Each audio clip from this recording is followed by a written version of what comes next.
আসসালামু আলাইকুম দর্শক, আজকে আমি মিষ্টি কুমড়া ভাজি করব। তো সেই জন্য যে উপকরণ লাগবে সেটা হচ্ছে মিষ্টি কুমড়া। মিষ্টি কুমড়া আমি এভাবে কেটে নিয়েছি। তেল 1 কাপের 4 ভাগের 1 কাপ, আর পেঁয়াজ নিয়েছি 1/4 কাপ, রসুন নিয়েছি 1 টেবিল চামচ, চিনি নিয়েছি 1 চা চামচ, লবণ নিয়েছি 1/2 চা চামচ, আস্ত জিরা নিয়েছি 1 পিঞ্চ। দর্শক, আমি চুলা জ্বালিয়ে দিচ্ছি,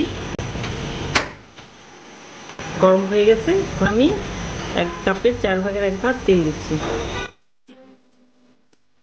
দর্শক, তেলটা গরম হয়ে গেছে, এখন আমি আস্ত জিরাটা দিয়ে দিচ্ছি।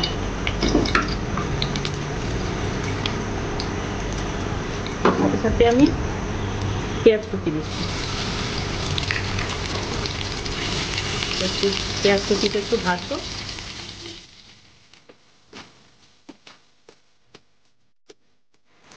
আমি রসুন কুচিটা দিচ্ছি।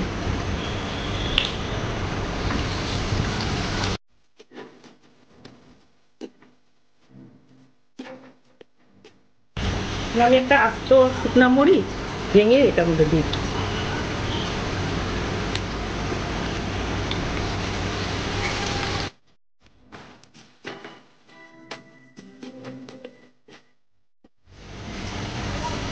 এর মধ্যে আমি কুমড়াগুলা দিয়ে দিচ্ছি।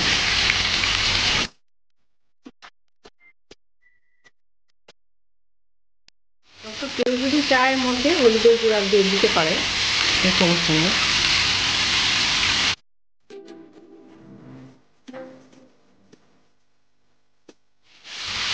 আমি লবণটা দিয়ে দিচ্ছি।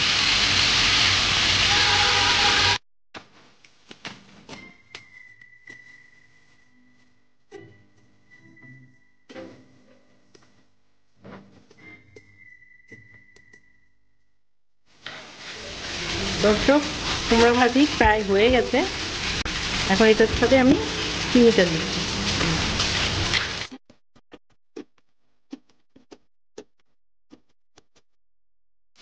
দর্শক, আমি এখানে হলুদ ইউজ করি নাই, যেহেতু কুমড়ার কালারটাই হলুদ, সেই জন্য আমি এখানে কোনো হলুদ ব্যবহার করি নাই। আপনারা চাইলে ব্যবহার করতে পারেন। এখানে আমি ইচ্ছা করলে ধনেপাতা, কাঁচামরিচ দেখার সৌন্দর্যের জন্য দিতে পারি। আমি একটু ধনিয়া পাতা আর কাঁচামরিচ দিয়ে দিচ্ছি।